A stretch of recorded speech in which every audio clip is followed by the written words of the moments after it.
Il y a une tension sociale. Special political situation. Yes, we've been in government, we've been in opposition. We need the tool to restore trust. My name is Georgiei. I wish to remember all of you. Ce fac eu? Vină cu mine, nu fac nimic. Cum am ajuns aici?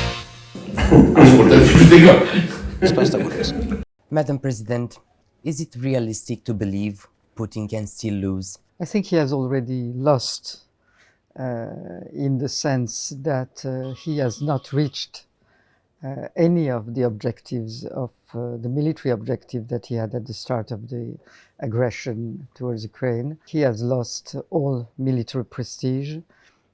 He has not managed to do what he was planning to do, which is take over Kiev, change the regime, hoping that Zelensky would leave the country. And in fact, 3 years after, he still has a very resilient Ukraine, a Ukraine that is continuing to fight, and is not shown that he is clearly the military master that he thought he was. And the cost to him has been very heavy in terms of military resources, equipment, and human resources, which count less in Russia, but still. So it's not a victory. And I think that what he has lost, he has realized, and he is now turning to different strategies. Of course, you're talking about Ukraine, but what about Georgia? What about Romania? What about the European Union? Well, that's what I'm saying, that having not succeeded with a military strategy and military aggression, he is turning now to another form of strategy, which is the hybrid strategy. And Georgia is the testing ground for that. Romania was a half test, which did not work at this stage.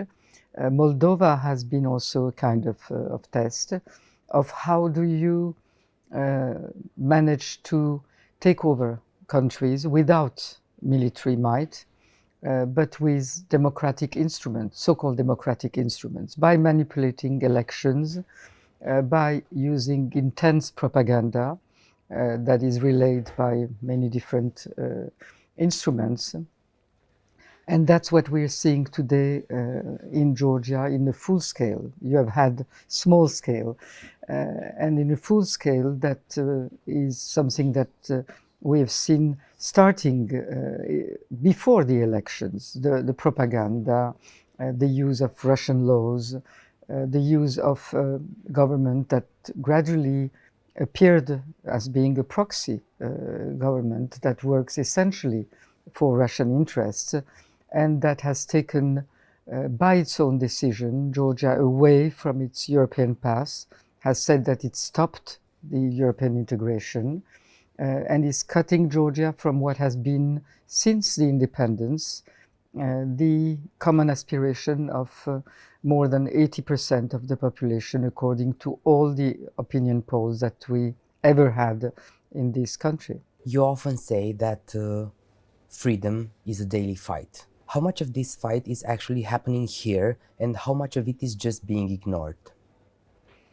Here in Romania. I think that you have fought during your elections, and you have succeeded to keep away the main threat, which is to go down the road that Georgia is now following, and I hope that our fight will stop it.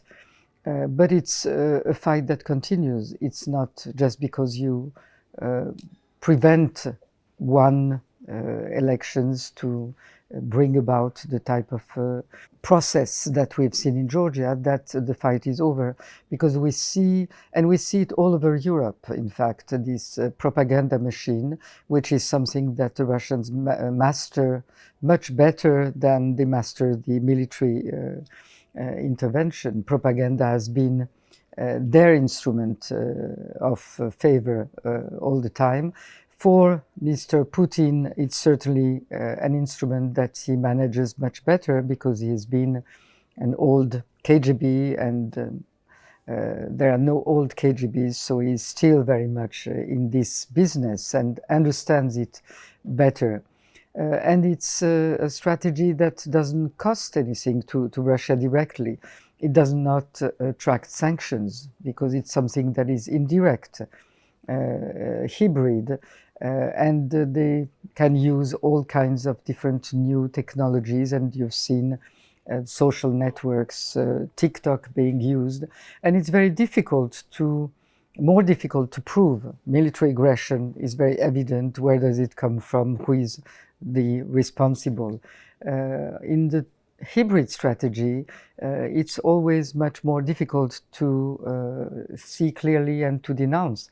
I had this issue when, after the Georgian elections, I had to call these elections fraudulent and not legitimate, the parliament. But then people started saying, well, what are the proofs? And the proofs in those type of new elections are very difficult to present, especially immediately, because there are things that reveal themselves day after day. And of course, when you're not in the executive branch, in the case of Georgia, the president didn't have any of the means to really ask the intelligence services to provide proofs that probably existed at the time. It's also something that we should be thinking about when we are talking about elections in other countries. How do you prevent these things? How do you observe it? And clearly, our means of defending ourselves against that are not up to date. We do not have any serious means of prevention, and we do not have serious means of observation. The old observing missions that we're all used to do not correspond to today's challenges. They don't have the instruments to really observe what has to be observed. How could one observe the TikTok manipulation? How could one observe, in the case of Georgia, what the 3,000 call centers had been doing before in the country and were doing at the time of elections? These are just examples, but they show the extent of the problem, and I would say it's our common fight to all of us. You do denounce it out loud, but in your meetings here, or from what you know, have you come across strong public messaging from Romanian leaders about this kind of Russian threats? For instance, based on what you know, how is the President of Romania personally engaging with this threat? Well, I think that the President of Romania is very new to his job. From our talks yesterday, I understand that he understands very well the threat and the challenge, and I'm sure that his coming days in office will show that he understands the challenge. What I would be more concerned about, because I know that some of the countries of the European Union, and Romania is one of those, understand better than others what are today's major threats for Europe.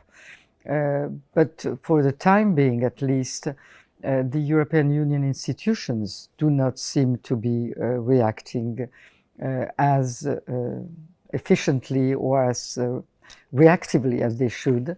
And I think that countries like Romania, like Poland, like the Baltic states, today also like the Weimar trio, seem to be reacting much faster than the European institutions. But the challenge is to Europe as an institution. And so I think that those countries, and I'm sure that Romania will be one of the active in that, is to present to the European Union these challenges, these threats, and share them with the others so that we see European Union taking up to those challenges. We're expecting a reaction from the European Union as Russia occupies Georgian land and invades Romanian mines. How much of this is foreign attack and how much is actual internal collapse when those around power just repeat Moscow's agenda? Where is the internal collapse?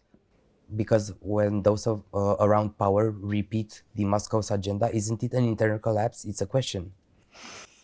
I don't know what collapse. I think that Russia has been used to push forward and to not get very strong reactions. So it's testing the ground more and more.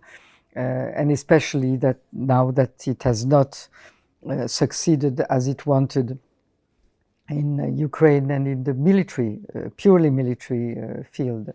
So that's what I'm saying. We have to gather our intelligence, we have to gather our experiences, and we have to devise collectively what should be the answer of democracies, of Europe as a whole, to what is the next big challenge, which is Russia taking advantage of the weaknesses of democracies, taking advantage of some of the political parties that are less aware of sharing with Russia some of the non-values, I would say.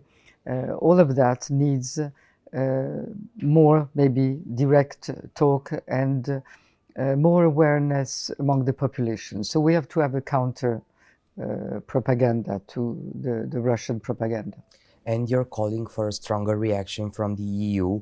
And I want to ask you, when people protest for Europe, but elected leaders ignore them, like they did in Romania in 2017, and like they do now in Tbilisi, how should the EU step up? Well, I think that the EU, first of all, should step up by saying the truth, by judging the events, not by keeping quiet, because sometimes I think the EU keeps short of judging the events and of giving its own view of the situation because it doesn't feel sure about what should be the policy that follows. Well, one part of the policy is saying the truth, is not accepting to keep silent on events that are developing, even if at the very moment it is not clear what instruments the EU might have to react. Sometimes you cannot react, but saying the truth, telling the truth is already the beginning of the reaction.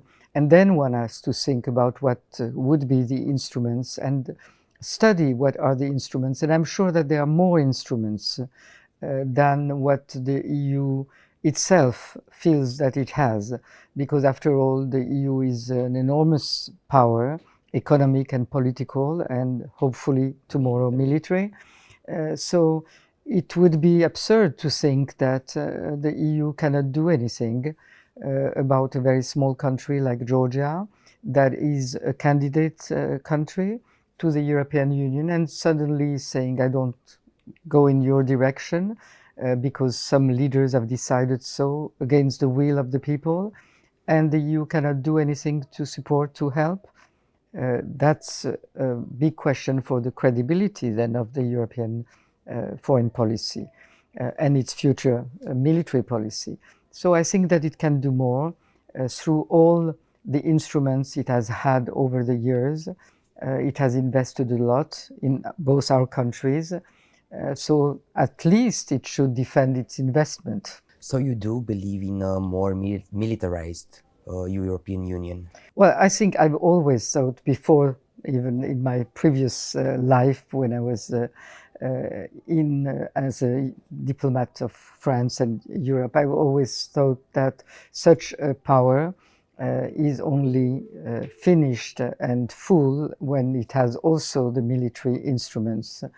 And that's what we see happening today. But at the same time, we should not forget when Europe is constructing a military force, that is a normal component for a big power. It should not forget that the geopolitics are changing and that Russia is turning to non-military instruments. And I think that part of the new power should be to think and provide for the instruments to counter the non-military strategy that Russia is developing. And so we should not focus on the battles of yesterday. Military power, yes, but together with military power, How do you counter cyber attacks? How do you counter manipulation of elections? How do you counter propaganda using all the new technologies? And tomorrow, not even tomorrow, today, artificial intelligence. These are the real today's questions where one needs to see European power being very effective.